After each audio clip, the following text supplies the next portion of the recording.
नमस्कार साथियों, आप सभी का स्वागत है हमारे YouTube चैनल पीटी कैंपस पर। आज हम सभी जीआई टैग के बारे में देखेंगे जो कि पुलिस पेपर के लिए बहुत ही महत्वपूर्ण है। जैसे हम जानते हैं जीआई टैग है क्या? जीआई टैग होता क्या है? तो जीआई टैग होता है भौगोलिक संकेतक। क्या होता है? भौगोलिक भौगोलिक संकेतक। जीआई टैग क्या होता है? भौगोलिक संकेतक। एक भौगोलिक संकेतक होता है जीआई टैग। जैसे हम जीआई टैग के बारे में जानते हैं, इसको भौगोलिक संकेतक होता है, इसका फुल फॉर्म होता है। जीआई टैग किसे दिया जाता है? जो जीआई टैग है ये किसी विशेष रूप से किसी विशेष क्षेत्र से संबंधित उत्पाद को दिया जाता है। किसको दिया जाता है?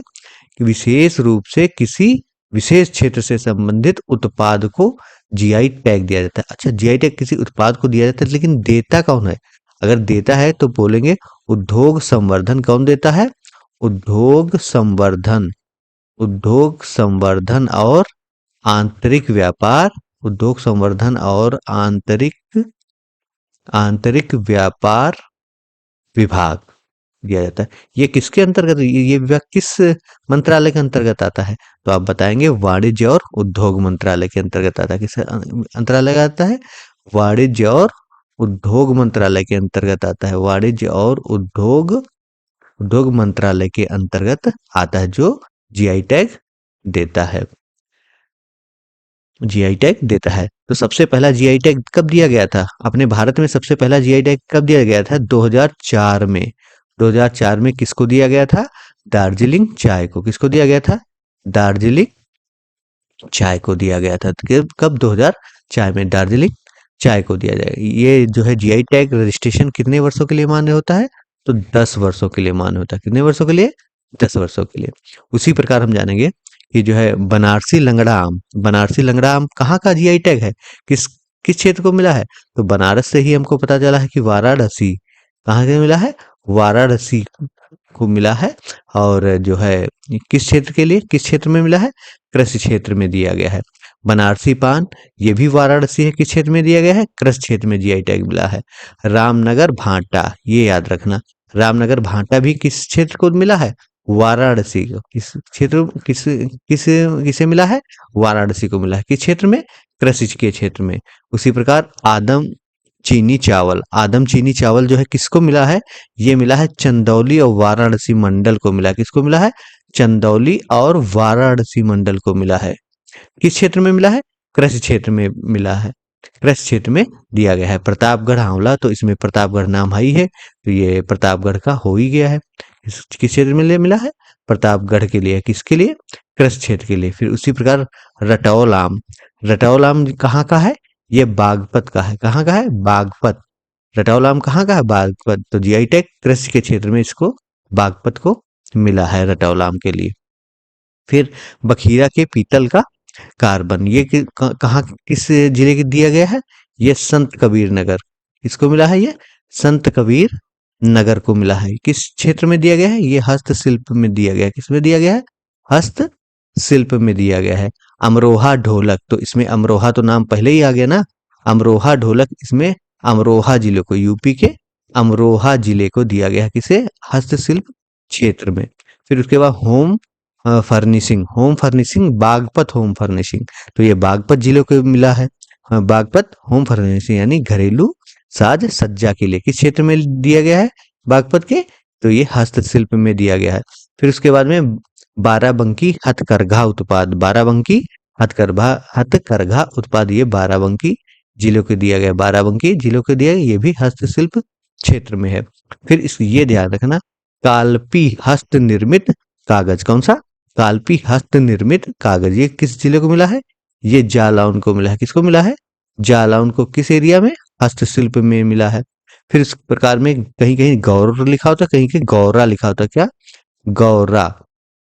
गौरा पत्थर हस्तशिल्प, तो गौरा पत्थर हस्तशिल्प किसको मिला है? महोबा का। महोबा के गौरा पत्थर हस्तशिल्प, ठीक है।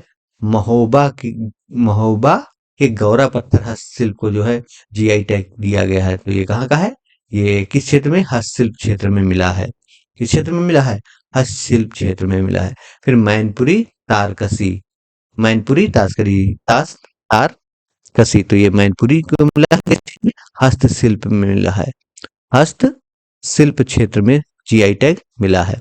फिर हार्न क्राफ्ट किस क्या है, संभल को दिया गया है। किस किस जिले को दिया मिला है जीआई टैग, यूपी के संभल को हार्न क्राफ्ट मिला है। किस क्या मिला है, हार्न क्राफ्ट, ये भी हस्तशिल्प के लिए दिया गया है। फिर सजर पत्थर शिल्प, क्या है, कौन सा, सजर पत्थर शिल्प, ये बांदा को मिला है। कहाँ का किसे मिला है, बांदा को दिया गया है। किस क्षेत्र में, हस्तशिल्प क्षेत्र में दिया गया है। फिर नगीना लकड़ी शिल्प, नगीना लकड़ी शिल्प, तो नगीना लकड़ी शिल्प किसको दिया गया है, ये बिजनौर को जीआई टैग, किसके लिए, बिजनौर के लिए जीआई टैग दिया गया है नगीना लकड़ी शिल्प को। तो ये भी हस्तशिल्प है। ताला तालक तो हम सब जानते हैं, अलीगढ़ का है। जीआई टैग कहाँ मिला, अलीगढ़ का। तो ये भी किस क्षेत्र में है, हस्तशिल्प क्षेत्र में है। टेराकोटा, टेराकोटा के बारे में हम सब जानते हैं, गोरखपुर के लिए फेमस है। गोरखपुर का वन डिस्ट्रिक्ट वन प्रोडक्ट भी है ना, टेरा कोटा। तो किसके लिए, गोरखपुर के लिए ये हस्तशिल्प क्षेत्र में दिया गया है। फिर हम देखते हैं ये हींग, जो है कि हींग कहाँ के लिए है, हाथरस के लिए। हींग कहाँ की, कहाँ के लिए जीआई टैग दिया गया है, तो ये हाथरस के लिए दिया गया है। किस किस क्षेत्र में दिए, खाद्य सामग्री क्षेत्र में। किस क्षेत्र में, खाद्य सामग्री, खाद्य सामग्री तो वही लग रहा है। फिर गुड़, गुड़ तो जानते हैं आप, मुजफ्फरनगर की गुड़ फेमस है। कहाँ की, मुजफ्फरनगर की, मुजफ्फरनगर की, ये भी खाद्य सामग्री में दिया गया है। फिर उसके बाद में कौन सा है, मखाना। मखाना हम सब जानते हैं कि मखाना मिथिला के लिए है। हाँ, बिहार। मखाना कहाँ दिया गया है, मिथिला के लिए दिया गया है।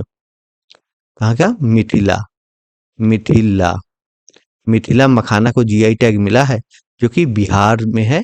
कहाँ है, बिहार में है। ये किस लिए, कृषि क्षेत्र में दिया गया है। किस क्षेत्र में, कृषि क्षेत्र में। मरचा चावल, अब बिहार की वो लैंग्वेज ही ऐसी है, मरचा चावल, ये किसको दिया है, पश्चिमी चंपारण के लिए जीआई टैग मिला है इसको। पश्चिमी चंपारण के लिए, किसे क्षेत्र में, कृषि क्षेत्र में। पश्चिमी चंपारण कहाँ है, बिहार में। फिर कतरनी चावल, ये याद रखना, कतरनी चावल, ये भागलपुर, किसको, किस जिले को मिला है, भागलपुर। भागलपुर कहाँ है, बिहार में है। बिहार में किस क्षेत्र में, कृषि क्षेत्र में दिया गया है। फिर जर्दालू आम, जर्दालू आम भी भागलपुर का ही है। जर्दालू आम जीआई टैग जो मिला है वो भागलपुर का ही है, बिहार के कृषि क्षेत्र के अंतर्गत दिया गया है। किस क्षेत्र के अंतर्गत दिया गया है, कृषि क्षेत्र के अंतर्गत दिया है। फिर उसके बाद में मगही पान, क्या है, मगही पान, ये बिहार का है। मगही पान कहाँ का है, बिहार का कृषि के क्षेत्र में, बिहार के कृषि के क्षेत्र में दिया गया है ये। फिर शाही लीची, शाही लीची तो आप जानते हैं एक बीमारी को फैली थी, है ना, शाही लीची से संबंधित। तो ये किसको, मुजफ्फरपुर बिहार के लिए दिया गया है। कहाँ, मुजफ्फरपुर, मुजफ्फरपुर बिहार, मुजफ्फरपुर की, हाँ, बिहार के लिए दिया गया है। किस क्षेत्र में दिया है, ये भी कृषि के क्षेत्र में दिया गया है। फिर सिलाव खाजा, सिलाव खाजा ये भी बिहार से संबंधित है। जीआई टैग कहाँ मिला है, सिलाव खाजा बिहार से संबंधित है। ये किसे, खाद्य पदार्थ में, किसमें, खाद्य पदार्थ क्षेत्र में दिया गया है। फिर इसके बाद में सिक्की घास उत्पाद, कौन सी घास उत्पाद, सिक्की घास उत्पाद, ये भी बिहार में है, बिहार में। और किस क्षेत्र में, किस क्षेत्र में मिला है इसको, हस्तशिल्प क्षेत्र में। किस क्षेत्र में, हस्तशिल्प क्षेत्र में दिया गया है। फिर नीली मिट्टी के बर्तन, नीली मिट्टी के बर्तन ये जयपुर के लिए है। जयपुर कहाँ है, राजस्थान में। जयपुर कहाँ है, राजस्थान, ये भी हस्तशिल्प क्षेत्र में दिया गया है। फिर कठपुतली, कठपुतली ये भी कहाँ है, राजस्थान से संबंधित है। जीआई टैग कठपुतली को दिया गया है, ये भी हस्तशिल्प क्षेत्र में दिया गया है। फिर हम देखें मकराना मार्बल, मकराना मार्बल ये भी कहाँ का है, मार्बल वैसे राजस्थान में ज्यादा मिलते हैं, तो कहाँ, राजस्थान, राजस्थान, ये भी कौन से क्षेत्र में, हस्तशिल्प क्षेत्र में। किस क्षेत्र में दिया गया है इसको, हस्तशिल्प क्षेत्र में दिया गया है। फिर सिंग स्कोम, सिंग स्कोम यानी कि सिंग स्कोम क्या है, ये लकड़ी पर एक प्रकार की नक्काशी की जाती है। लकड़ी पर जो है एक प्रकार की नक्काशी की जाती है, इसको क्या बोलते हैं वहां, सिंग स्कोम, क्या बोलते हैं, सिंग स्कोम। ये कहाँ का है, ये लद्दाख को मिला है। किसको, जीआई टैग किसको दिया गया, लद्दाख को। लद्दाख को किस क्षेत्र में दिया गया, हस्तशिल्प क्षेत्र में। किस क्षेत्र में, हस्तशिल्प क्षेत्र में। ये जो है लद्दाख का प्रथम हस्तशिल्प है जिसे जीआई टैग दिया गया है। फिर मुस्क बुद्जी चावल, मुस्क बुज्जी चावल ये कहाँ का है, जम्मू कश्मीर को जीआई टैग मिला है मुस्क बुज्जी चावल के लिए। किस क्षेत्र में, कृषि के क्षेत्र में, किस क्षेत्र में, कृषि के क्षेत्र में। फिर बसोहली पश्मीना ऊनी उत्पाद, ये तो जम्मू कश्मीर ऐसे नाम से ही समझो। तो जम्मू एंड कश्मीर, पश्मीना लोग कहाँ रहते हैं, जम्मू कश्मीर में ज्यादा पाए जाते हैं ना। तो ये किसके, टेक्सटाइल क्षेत्र में, किसके क्षेत्र में मिले, जीआई टैग मिला है, टेक्सटाइल क्षेत्र में मिला है, टेक्सटाइल क्षेत्र में।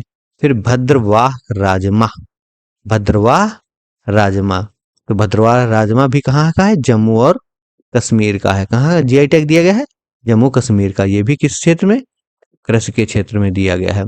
फिर उसके बाद में काजू, काजू कहाँ का है, गोवा का। काजू कहाँ का है, गोवा का। किस क्षेत्र में जीआई टैग दिया गया है, कृषि क्षेत्र में जीआई टैग दिया गया है। फिर देखेंगे ऊधमपुर, ऊधमपुर कलाडी, याद रखना इसे, ऊधमपुर कलाडी, ये डेयरी उत्पाद है। कैसा उत्पाद है, डेयरी उत्पाद, डेयरी उत्पाद। ऊधमपुर कलाडी एक ऐसा उत्पाद है, डेयरी उत्पाद है। ठीक है, ये भी जम्मू कश्मीर से जीआई टैग दिया गया है इसके लिए, जम्मू कश्मीर को। ये खाद्य सामग्री के लिए, इसके लिए खाद्य सामग्री के लिए दिया गया है। फिर इसके बाद में काला जीरा चावल यानी कोरापुट, काला जीरा चावल यानी कोरापुट किसको, ओडिशा के को दी, इसके लिए किसको जीआई टैग मिला है, ओडिशा को मिला है। किस क्षेत्र में दिया गया है, कृषि क्षेत्र में दिया गया है। फिर उसके बाद में चोकुआ चावल, इसको मैजिक राइस भी बोलते हैं, क्या बोलते हैं इसको, मैजिक राइस भी बोलते हैं, मैजिक राइस भी बोलते हैं, राइस, इसको चोकुआ चावल को मैजिक राइस भी बोलते हैं। ये कहाँ का है, ये असम, इसके लिए किसको जीआई टैग मिला, असम को मिला। किस क्षेत्र में दिया गया है, कृषि क्षेत्र में दिया गया है। फिर सीबक थोर्न फल, ये फल एक फल है, सीबक थोर्न फल, जो ये कहाँ मिलता है, लद्दाख में। कहाँ मिलता है, लद्दाख में। इसको कृषि के क्षेत्र के अंतर्गत। ठीक है दोस्त, तो इतने जीआई टैग देख लेना, बाकी के बारे में